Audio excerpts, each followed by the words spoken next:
Very good evening, नमस्कार, शुभ संध्या। स्वागत है आप सभी का टारगेट ऑन पर। मैं संदीप तिवारी एक बार फिर से आप सभी का स्वागत करता हूं बीपीएससी टीआरई 3.0 के री एग्जाम और 4.0 के एग्जाम को लेकर के। क्लासेस हम लोगों ने बहुत करी है, प्रैक्टिस हम लोगों ने बहुत किया है, कॉन्सेप्ट भी पढ़ा है और पढ़ भी रहे लगातार।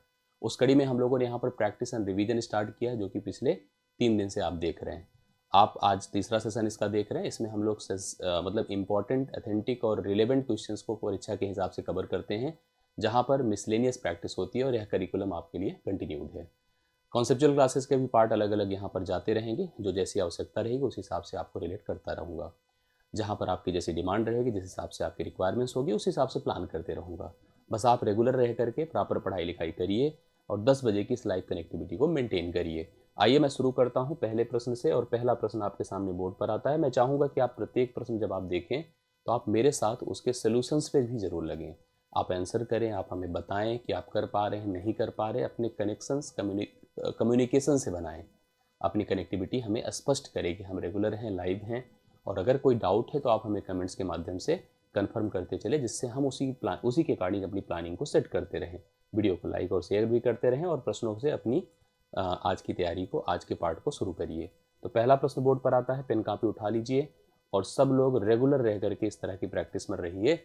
यहाँ पर पहला प्रश्न आपके सामने बोर्ड पर आ चुका है। साफ साफ इंडिसेस का प्रश्न है, मैं हल कर रहा हूँ, आपके कमेंट्स भी आने चाहिए। 243 है की पावर, अगर हम इसको देखें तो n/5 है। गुणे कितना है? 3 की पावर 2n + 1 है। डिवाइड बाई अगर चले गए तो 9 की पावर n है, गुणे 3 की पावर n-1 है। अब इसको देखिए कैसे हम लोग सॉल्व करेंगे। सीधा सीधा एक बेस करना है, तभी हल हो पाएगा। 3 की पावर हमें काफ़ी हद तक 6-7 तक, कम से कम 8 तक याद रहे तो अच्छी बात है, उसका उपयोग है। हम इसको देखकर समझ गए कि 3 की पावर 4 पर तो 81 होता है, 5 पर 243 होता है। मैं सीधा सीधा इसको 3 की पावर 5 लिखूंगा और यहाँ पर n/5 है, आप देख पा रहे हैं। गुणे 3 की पावर, इसको 2n + 1 लिख दीजिए। नीचे चले आइए, यह जो 9 है वो क्या होगा? 3 की पावर 2n होगा और यह 3 की पावर n-1 होगा। तो आप यहाँ पर समझ गए कि यह इससे खत्म होगा। बेसिस सेम है तो आपको पता है कि यहाँ पर पावर n है और यहाँ पर 3 की पावर 2n + 1 है। नीचे क्या है? 3 की पावर, यहाँ पर 2n और प्लस n है तो 3 की पावर 3n-1 हो गया। अब बेस सेम होता है तो पावर ऐड हो जाती है, मतलब क्या लिख सकता हूँ? 3 की पावर n और n बिकम 3n + 1 है। नीचे आपके पास 3 की पावर 3n है, -1 है। बेस सेम होती है तो पावर ऊपर नीचे घट जाती है, जहाँ जैसी आवश्यकता हो। अगर ऊपर लेके जाता हूँ तो 3 की पावर 3n + 1 -3n, ये जो माइनस है +1 हो जाएगा। ए इससे ख़त्म हुआ, 3 की पावर 2 हुआ और आपके आंसर भी बता रहे हैं और मेरा आंसर भी बता रहा है। उत्तर रिजल्ट 9 है। 9 इस प्रश्न का करेक्ट हल है। आप सभी लोग उतार लें, करेक्ट सोल्यूशन आपके सामने। पहला प्रश्न डन होता है। अब देखिए सेकेंड क्वेश्चन पर आते हैं और सेकेंड क्वेश्चन क्या है? कहा है कि माना x एक न्यूनतम संख्या है जिसे 5, 6, 7 और 8 से जब विभाजित कर रहे हैं तो प्रत्येक स्थिति में 3 शेषफल आता है, परंतु 9 से विभाजित करने पर कोई शेषफल नहीं रहता है, कोई रिमाइंडर नहीं रहता, मतलब 9 से कंप्लीटली डिवाइड हो जाता है। अब कह रहा है x के अंकों का योग पूछ रहा है, x नहीं पूछ रहा है, वह संख्या नहीं पूछ रहा बल्कि उसके अंकों का योग पूछ रहा है। तो नियमतः वह हमसे सबसे पहले एक x की बात कर रहा है। जो x कैसे बनेगा कि उसको अगर हम 5 से भाग करेंगे, 6 से, 7 से और 8 से, तो हम एक ऐसी पोजीशन पर पहुंचेंगे जहां पर एक संख्या आपको प्राप्त होगी जिसको अगर हम 5 से भाग करें, 6 से भाग करें, 7 से और 8 से, तो प्रत्येक स्थिति में 3 शेषफल आए। और अगर उस संख्या का नाम आप x सोच रहे हैं तो उसके लिए सबसे पहले आपको एक n तक पहुंचना होगा जो सबसे कंप्लीट डिवाइड हो जाए, अर्थात सभी का एलसीएम हो। और उस एलसीएम में आप जब 3 जोड़ोगे तब जाकर आपको x मिलेगा। अगर यहाँ तक पहुंचो, लेकिन उसके बाद भी एक प्रॉब्लम है कि वह 9 से कंप्लीटली कट जाए, वो भी ध्यान दीजिएगा। मतलब यहाँ तक पहुँचने में तो चलो ठीक है, आप x तक पहुँच सकते हो, लेकिन उसके अलावा भी 9 से कटने की बात रख रहा है। तो आपको 9 से कटने को लेकर के अगर सोचना है, आप एक बात ध्यान दो कि कोई संख्या 9 से तभी कटती है, अर्थात उसको 9 से विभाजित करने पर शेषफल कुछ नहीं तभी आएगा जब जो है उसके सभी अंकों का जोड़ क्या होगा। देखिए 9 से भाज्यता तभी तय होती है जब उस संख्या के सभी अंकों का जोड़ 9 की टेबल में आता है। अब सोचो 4 2 6, यहाँ पर क्या है 9 की टेबल में आएगा? नहीं। 8 1 9, यही की एक पॉसिबिलिटी है। 2 2 4 नहीं आएगा। केवल एक ही पॉसिबिलिटी आपके पास है, अर्थात उस संख्या के अंकों का जोड़ 18 हो सकता है। यहाँ पर 18 की पॉसिबिलिटी पर जा सकते हैं, राइट सोल्यूशन बी ले सकते हैं। ठीक है, 18 की पॉसिबिलिटी पर जा सकते हैं, मतलब जो आपके पास संख्या बनकर आएगी उस संख्या के अंकों का जोड़ अगर 9 के टेबल में आएगा तो निश्चित तौर पर 9 से भाग करने पर वह संख्या क्या करेगी, शेषफल आपको कुछ भी प्रोवाइड नहीं करेगी, अर्थात 0 देगी। इस क्वेश्चन के लिए आप बी ऑप्शन पर जा सकते हैं। बी ऑप्शन राइट सोल्यूशन इस प्रश्न के लिए बनकर आएगा। और अगर आपको प्रश्न हल करना था, वो भी अगर 9 वाली भाज्यता नहीं लेनी है, तो आपको इसका एलसीएम सोचना चाहिए था, उसमें 3 ऐड करते, तब आप उस संख्या पर पहुंचते जिसको प्रत्येक से भाग करने पर जो नंबर्स दिए गए हैं शेषफल 3 आता। लेकिन उसमें भी 9 की भाज्यता भी ऐड ऑन करनी है, तो फिर उसके आगे भी आपको बढ़ना हो सकता था, 9 से और मल्टीप्लाई करना हो सकता था, इस हिसाब से आपको बढ़ना था। तो फिलहाल आपने देख लिया कि इसका सही सोल्यूशन क्या है, सही प्रोसेस क्या है। आगे बढ़ता हूँ। एक द्विघात समीकरण क्वाड्रेटिक इक्वेशन दिया है। क्वाड्रेटिक इक्वेशन क्या है, 4x² प्लस 12x प्लस 9 बराबर 0 के मूलों की प्रकृति पूछ रहा है। अब आप इसके लिए थोड़ा सा कॉन्सेप्ट जान लो।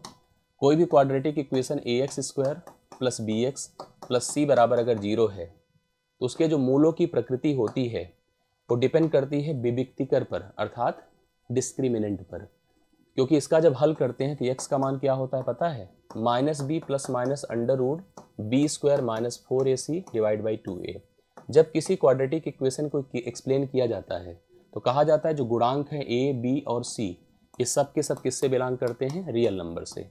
लेकिन आप सबको पता है कि अगर कभी कोई कैलकुलेशन रूट के अंदर जाए और नेगेटिव की कोई पॉसिबिलिटी बने तो आप तब तक डिसाइड नहीं कर सकते जब तक इसका रिजल्ट ना आ जाए। तो इसलिए इस मान को ही डी बोल दिया जाता है, विविक्तिकर।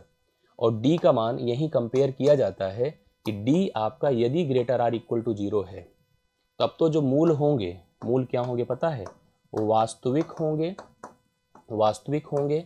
और उसमें भी वास्तविक का मतलब देखिए 2 स्थितियाँ, अगर d केवल ग्रेटर दैन 0 है तब तो केवल वास्तविक होगा, ठीक है। और d अगर बराबर 0 है तो वास्तविक के साथ साथ, वास्तविक के साथ साथ क्या होगा, समान होगा। वास्तविक के साथ साथ क्या होगा, समान होगा।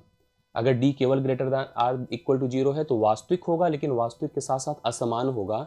लेकिन अगर इक्वल टू 0 है तो कन्फर्म है कि वह मूल आपका क्या होगा, वास्तविक के साथ साथ समान होगा।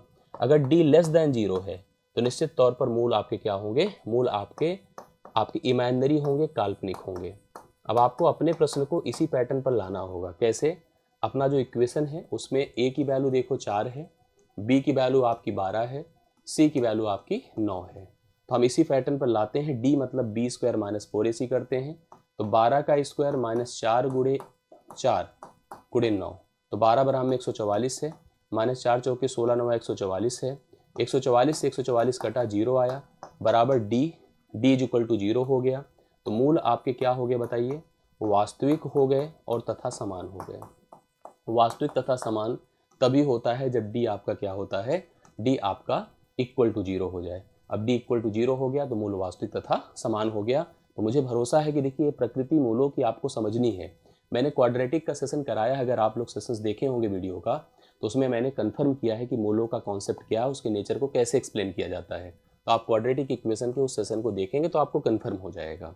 फिलहाल यहाँ से भी बहुत कुछ क्लियर हो रहा होगा कि डी का मान कंपेयर कर लीजिए 0 से। अगर 0 के इक्वल है, 0 के इक्वल है तो निश्चित तौर पर देखो ग्रेटर आर इक्वल टू 0, मतलब अगर 0 के बराबर या 0 से बड़ा है, एक बात तो फिक्स है कि वास्तविक है। अगर केवल ग्रेटर है तो वास्तविक के साथ असमान है, और अगर इक्वल टू 0 है तो वास्तविक के साथ समान है। ध्यान दीजिएगा इस बात को। अगला क्वेश्चन देखिएगा।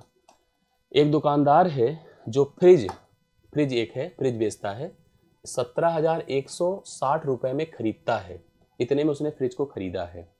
टैक्स बचाने के लिए अपने लाभ की गणना विक्रय मूल्य पर प्रदर्शित करता है। मतलब वो अपना जब कभी उसके पास कोई इनकम टैक्स वाला आता है तो कहता है भैया मुझे इतने ही % का फायदा हुआ, लेकिन फायदा दरअसल जो रियल फायदा होता है वो सीपी पर कंसीडर होता है। और वह क्या करता है, अपने फायदे को विक्रय मूल्य पर बताता है। किस पर, विक्रय मूल्य पर, जिससे अगले को लगे कि इस सही में इसका फायदा बड़ा कम है। रियलिटी में उसका फायदा अगर क्रय मूल्य पर जाएगा तो ज़्यादा हो जाएगा। जो 16 से ही 2/3% विक्रय मूल्य पर है, अगर कभी आपसे पूछा जाए कि इसका वास्तविक फायदा क्या है तो आप इस % को चेंज करोगे, और उसका चेंज बड़े आराम से हो भी जाता है। This profit is on SP, और अगर हम इसको क्रय मूल्य पर कन्वर्ट करेंगे तब जाकर के रियल प्रॉफिट समझ में आएगा। तो हमसे विक्रय मूल्य पूछा है कि क्या है, मैं आपको दिखाता हूँ। ये जो प्रॉफिट है ऑन एसपी है, मतलब विक्रय मूल्य का है, और इसको आप भिन्न में लिखेंगे तो 16 3 48, 2 50 बटा 300, 1/6 होगा। 1/6 है तो यह विक्रय मूल्य है, जबकि नियमतः प्रॉफिट जब भी बनता है तो उसमें नीचे का मान हमेशा क्रय मूल्य होता है और यह आपका लाभ है। अब आप खुद ही सोचो कि अगर आप एक दुकानदार हो और किसी वस्तु को 6 में बेचा है, 1 का फायदा है, तो निश्चित तौर पर उस वस्तु को आपने 5 रुपये में खरीदा होगा। कितने में? 5 में खरीदा होगा। अब आप ध्यान से देखिएगा तो आपको इस वस्तु का क्रय मूल्य दिया है, मतलब 5 का मान दिया है 17,160 रुपये। अब लाभ तो पूछा नहीं हमसे, विक्रय मूल्य पूछ रहा, 6 का मान बताइए। 5 यहाँ 15 होता है, 2 1 5 चौके 20, 5 यहाँ 15 और 5 दूना 10। अभी 6 से मल्टीप्लाई, 6 दूना 12, 6 त्रिक 18, 1 19 की 9 हासिल 1, 6 चौके 24, 1 25 की 5 हासिल 2, 6 त्रिक 18 2 20। 20,592 है जो आपको ऑप्शन नंबर बी में दिया गया है। Right solution 20,592, option number B इस प्रश्न के लिए करेक्ट हल होगा। यही आपकी उस वस्तु का क्या होगा? विक्रय मूल्य होगा, जो 6 का मान है, यही क्योंकि विक्रय मूल्य था। अगर लाभ पूछता 1 का मान निकाल देते, जो ऑलरेडी आया हुआ है 3,432, उस हिसाब से हम लाभ को भी वैल्यूएट कर सकते थे। दोनों बातें तय हो गई। आगे बढ़ते हैं, 5वें नंबर पर आइए। अच्छा, एक प्रश्न वहीं पर यह भी पूछा जा सकता है कि वास्तविक लाभ परसेंटेज क्या है। जैसे सही में अगर आपसे डायरेक्ट एक प्रश्न पूछ ले कि किसी दुकानदार को यदि विक्रय मूल्य पर इतने प्रतिशत का लाभ होता है विक्रय मूल्य पर, तो उसका सही वास्तविक लाभ परसेंटेज क्या है, तो आप यही कर सकते थे कि अगर 1 रुपये का लाभ है और 5 क्रय मूल्य है, तो लाभ हमेशा वास्तविकता में क्रय मूल्य पर आधारित होता है। 1 गुणे 100 बटे आप 5 कर देते।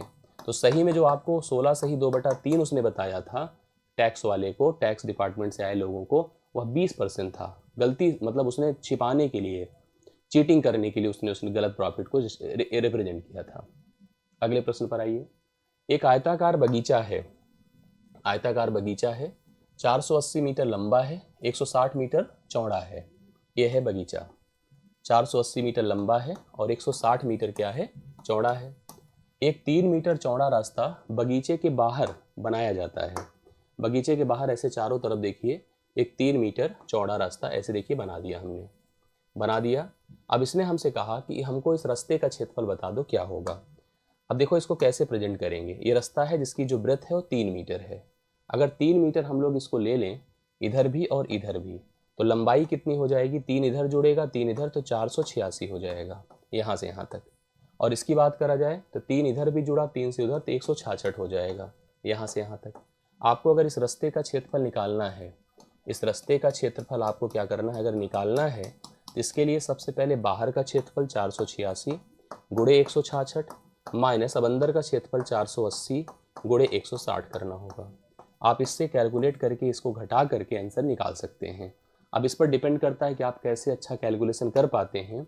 बहुत कुछ मायने रखेगा इंड डिजिट से भी, जैसे 6 चाह के 36 होगा, अंत में 6 आएगा और इसके अंत में 0 आएगा, तो 6 माइनस 0 पर 6 आएगा और 6 की पॉसिबिलिटी एक ही है। अगर आप इसको हम देखो प्रॉपर कैलकुलेशन तो सबके बस का सही में नहीं होता है। अगर हम सही में कैलकुलेट करके देख लें तो क्या रियलिटी में जो मैं कर रहा हूँ सही है कि नहीं। यूनिट डिजिट से हम कर सकते थे और मैंने आपको करके दिखाया। 486 को अगर मैं 166 से मल्टीप्लाई करूँ तो 80,000, ध्यान दीजिएगा, 80,676 आ रहा है। और इसको तो चलो बर्बल कर सकते थे, जैसे 480 था और 160 था, इसका मल्टीप्लाई 76,800 हो रहा है। अब हम सब देखो ऐसे कन्फर्म थे ना, 6 से 0 घटता 6 होगा। मतलब अगर मैं 80,676 में घटाता हूँ यहाँ पर 76,000 कितना 800, तो कितना आ रहा है जो वैल्यू हमने बताया यहाँ पर कितना हो रहा है, जो हम लोग डिस्कस कर रहे थे वही लगभग आपके पास एग्जैक्टली अमाउंट आ रहा है। 1 मिनट हम लोग इसको चेक कर ले रहे हैं और कंफर्म हम लोग इसको देख पा रहे हैं कितना आंसर होगा। आपने देखा था कि आयताकार बगीचा था, 3 मीटर चौड़ा रास्ता बगीचे के बाहर बनाया जाता है। रास्ते का क्षेत्रफल हमको मीटर स्क्वायर में बताना था। मैंने क्या बताया कि जब 480 था, 3 इधर बढ़ा 3 इधर, तो 486 हो गया।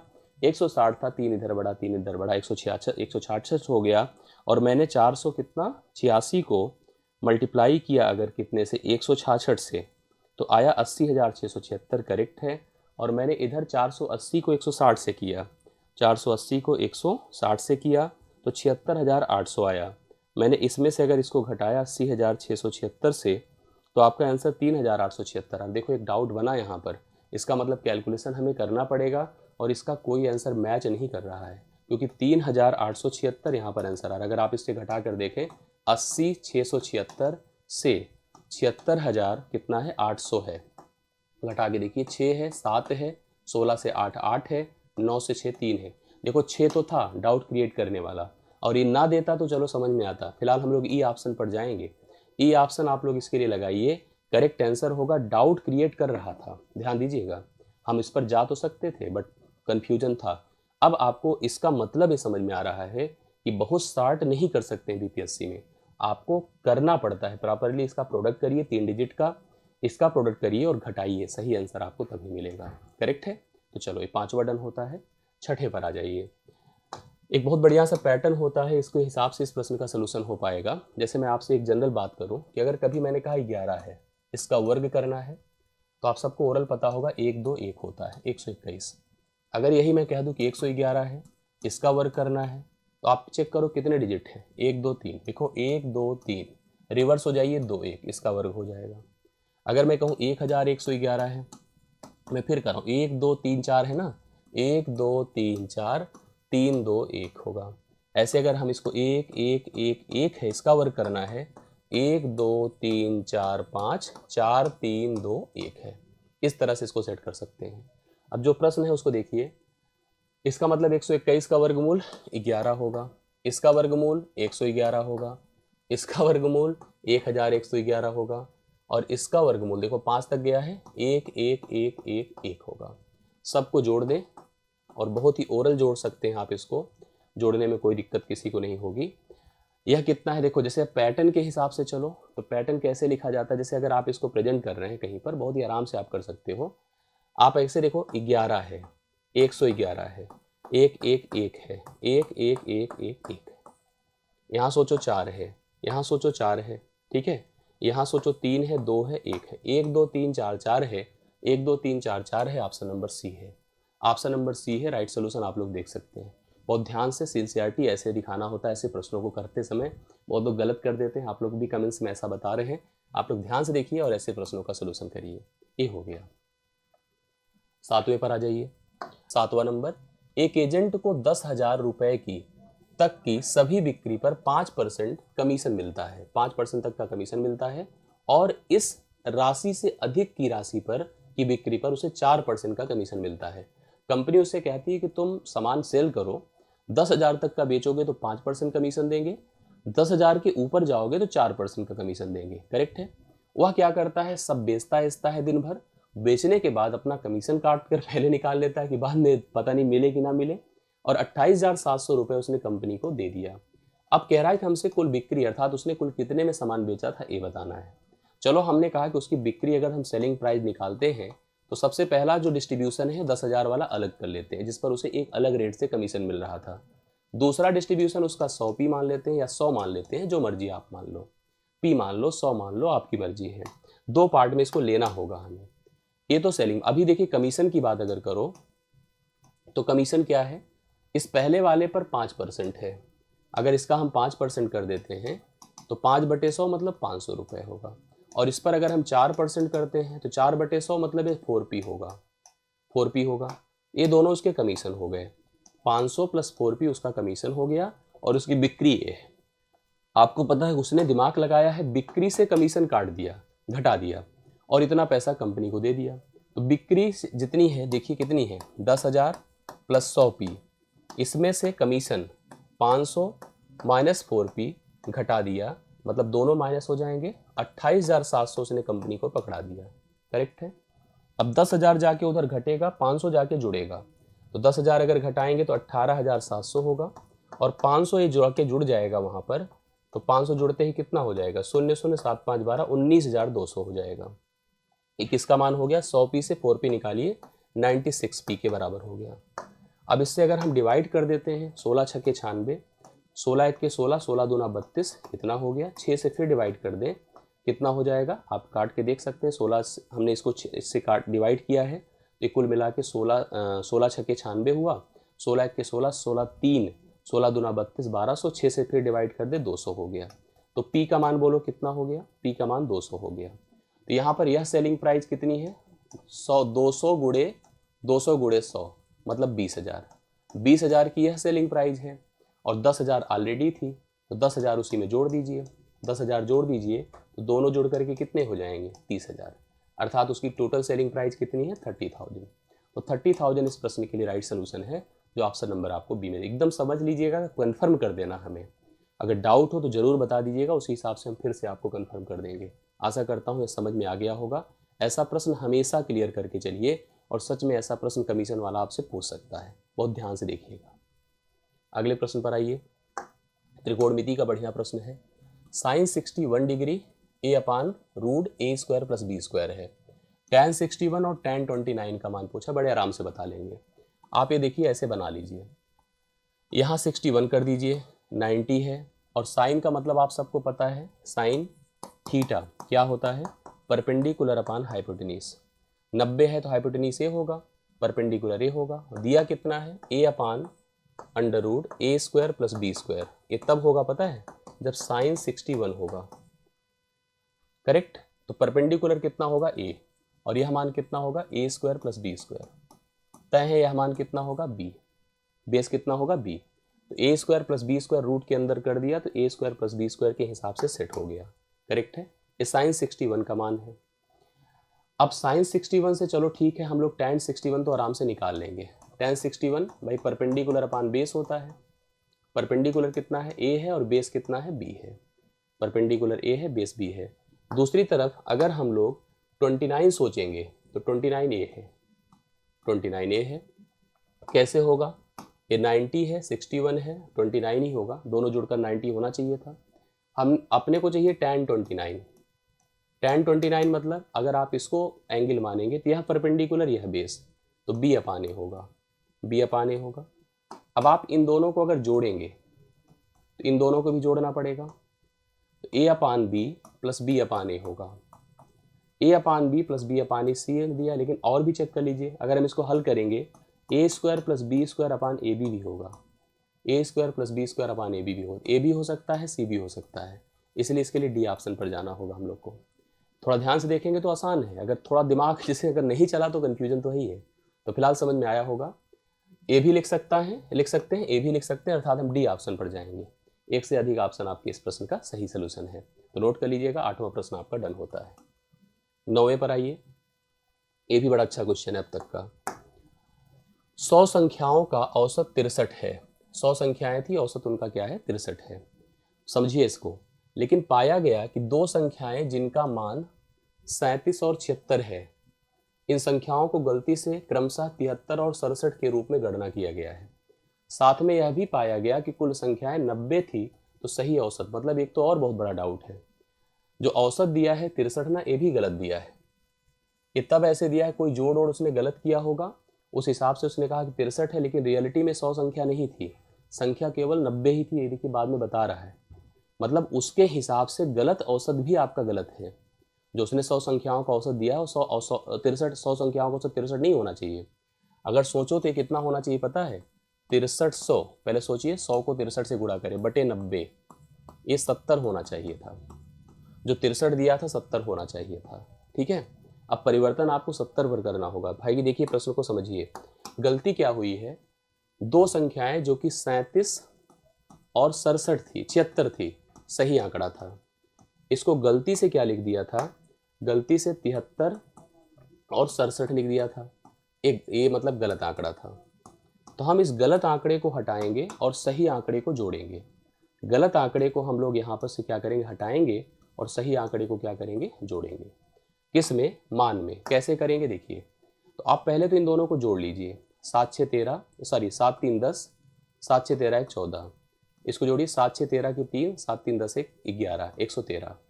दोनों के बीच का डिफरेंस क्या है बताएं, डिफरेंस आपका 27 हुआ। 27 नेगेटिव में कि पॉजिटिव में, नेगेटिव में, क्योंकि गलत तो नेगेटिव होता है, सही पॉजिटिव होता है। ट्रेडिशनल जाओगे बहुत टाइम लगेगा। 27 हटाना है, 27 कम करना है, लेकिन 27 किसके लिए, 90 आंकड़े के लिए। 90 से इसको भाग करना होगा, 9 त्रिक 27, 9 दहम में 90, 0.3 आएगा, वो भी नेगेटिव में, 0.3 इससे कम कर दीजिए। 0.3 जब कम करेंगे तो आएगा 69.7। ये राइट सोल्यूशन होगा, जो कि आपको ऑप्शन नंबर सी में दिया है। मतलब पहली चीज़ तो आपको ये ध्यान देना था कि संख्या ही 100 नहीं थी, संख्या 90 थी। तो उसने 100 के हिसाब से किया था, 63 आया था, जोड़ कर लो 6300, भाग करो 90 से, तो सही औसत तो 70 होना चाहिए। तो उस हिसाब से भी उसमें भी गलती हुई है। गलती ये हुई है 37 और 76 लिखना था, लिख दिया 73 और 67, इस वजह से बढ़ गया था। अब देखा हमने कि सही को हमने जोड़ा, गलत को हमने घटाया, डिफरेंस आया इतना, वो भी नेगेटिव में, मतलब कम होना चाहिए क्योंकि हमने बढ़ा के लिखा है। 90 से भाग किया 0.3, नेगेटिव में घटा दिया, आंसर आ गया। तो 9वां प्रश्न आपका डन होता है, कंफर्म करिएगा। अब आते हैं हम लोग अंतिम प्रश्न पे। ये भी एक देखिए शानदार सा और अपडेटेड क्वेश्चन है, इसको सॉल्व करिए, खुद ही क्लियर होगा। एक आदमी की गति 90 किलोमीटर प्रति घंटा है। प्रत्येक 24 मिनट के बाद वह अपनी गति 5 किलोमीटर प्रति घंटे कम कर लेता है। ठीक है, यदि उसे 173 किलोमीटर की दूरी तय करनी हो, इस दूरी को तय करने में लगा समय हमको बताना है कि कितना समय लग जाएगा। मेरी बात को बहुत ध्यान समझिएगा। 90 किलोमीटर प्रति घंटा उसकी स्पीड है, ये है 90 किलोमीटर प्रति घंटा, और इस स्पीड का वह जो उपयोग करता है वह करता है 24 मिनट तक। ठीक है, अगले 24 मिनट बाद वो अपनी स्पीड को फिर से देखिए, 90 है तो 85 कर लिया, 85 किलोमीटर प्रति घंटा कर लिया, फिर उसने अपनी स्पीड को 80 कर लिया, फिर उसने अपनी स्पीड को, इसी क्रम में वह जा रहा है। तो वह इस ड्यूरिंग वह कितनी कितनी दूरियां तय कर रहा है, ये भी ध्यान दीजिएगा। 24 मिनट को आप चाहें तो लिख सकते हैं 24/60, 12 दूना 24, 12 पंचे 60, मतलब 2/5 घंटे, फिर 2/5 घंटे, फिर 2/5 घंटे, फिर 2/5 घंटे, इसी क्रम में वह अलग अलग समयों में अलग अलग स्पीड से एक दूरियों को तय कर रहा है। क्रमिक आर्डर के हिसाब से आप जा सकते हैं, थोड़ा सा आपको कई चीज़ें क्लियर हो जाएंगी। सोचो अगर उसकी स्पीड 90 है और समय है इतने घंटे, कितनी दूरी तय किया होगा, 5 से डिवाइड करें 18 दूना 36 किलोमीटर। इसी से अगर इसको भाग करते हैं 17 पचे 85, 17 दूना 34, इसी तरह से इसको भाग करें 16 दूना 32। तो आपको कुछ समझ में आ रहा है, पहले 36 कवर हुई, फिर 34 कवर हुआ, फिर 32 कवर हुआ, फिर 30 कवर होगा, फिर ऐसे 28 कवर होगा कि नहीं होगा। तो सोचो कितना कवर हो गया, थोड़ा सा ध्यान दीजिए बस। 30 पंचे 150, सही तो है, 30 पंचे 150, 6 4 10, 160, 160, 170। अगर देखो तो आपको खुद ही कन्फर्म होगा, 30 30 60, 60 30 कितना हो गया, 60 30 आपका जो है, मतलब इसी सीक्वेंस में बढ़ता जाएगा। 30 30 60, 60 30 90, 30 120, 120 20 140, 140 में 8 2 10 60, 160 कवर हो चुका है। 160 किलोमीटर अभी तक हम कवर कर चुके हैं। 13 किलोमीटर बचा है, 13 किलोमीटर बचा क्योंकि 173 चाहिए। और स्पीड की अगर हम बात करें तो यह तो 80 से है, यह 75 से रहा होगा, और यह आपका 70 से रहा होगा, अगला तो 65 से रहा होगा। मतलब इस 13 किलोमीटर को कवर करना है 65 किलोमीटर प्रति घंटे की गति से। ठीक है, कितना समय लग जाएगा इधर कवर करने में बताइए। 13 1 के 13, 13 पचे 65। अच्छा एक चीज़ और ध्यान दीजिए, यह जो लग चुका है 1 2 3 4 5, 24 गुणे 5 कर दें तो 120 मिनट। 120 मिनट का मतलब होता है 2 घंटे। तो 2 घंटे तो लग चुके हैं। अभी 13 किलोमीटर बचा था, स्पीड बनी है 65, 65 से भाग कर दें, 1 बटे कितना, 13 1 के 13, 13 पचे 65, 1/5 घंटे आया। 1/5 घंटे को अगर हम मिनट में कन्वर्ट करेंगे 60 से भाग करके तो कितना हो जाएगा बताइए। 13 1 के 13, 13 पचे 65, जो 1/5 घंटे हैं, अगर हम इसी चीज़ को मिनट में कन्वर्ट करते हैं तो 5 बराम में 60 होता है, 12 मिनट आया। मतलब 2 घंटे तो पहले से था, 12 मिनट और होगा। 2 घंटे 12 मिनट में वह उस पूरी दूरी को तय कर लेगा। ये ऑप्शन नंबर ए आपके राइट सोल्यूशन बन जाता है। तो इस हिसाब से इस प्रश्न को आपने देखिए कैसे किया। स्पीड 90 थी, हर 24 मिनट पे वह अपनी गति को क्या करता है, 5-5 किलोमीटर प्रति घंटे कम करता है। दूरी कितना कितना कवर करता है, 36, फिर 34, फिर 32। कहाँ से आ रहा है, क्योंकि वह 24 मिनट ही तक यात्रा करता है। 24 मिनट मतलब 2/5 घंटे। हल किया तो 36, हल किया तो 34, हल किया तो 32, ऐसे ऐसे बढ़ते गए। तो मैंने देखा 2 घंटे में हमने 160 कवर किया। भाई 24 पंचे 120, 160 के बाद 13 बचा है, 13 बचा है। स्पीड क्या हो जाएगी, स्पीड डाउन होती जा रही है। अब स्पीड 65 हो गई, क्योंकि 75 के बाद 70 के बाद फिर अगली वाली 65 हुई, और 65 की गति से कवर किया 13 को, तो 1/5 घंटे, 12 मिनट लगा। 12 मिनट ये और 2 घंटे, 2 घंटे 12 मिनट राइट सोल्यूशन होगा। तो आज के सेशन के अंतिम प्रश्न था, आशा करता हूँ समझ में आया होगा। आप लोग अच्छे से कवर करिए, तैयार करिए, और रेगुलर बिहार पर इस कम्युनिकेशन में, इस कनेक्टिविटी में बने रहिए। तो मेरी तरफ से इतना ही। अच्छा लगा तो वीडियो को लाइक और शेयर जरूर कीजिए। थैंक यू सो मच, धन्यवाद सभी को।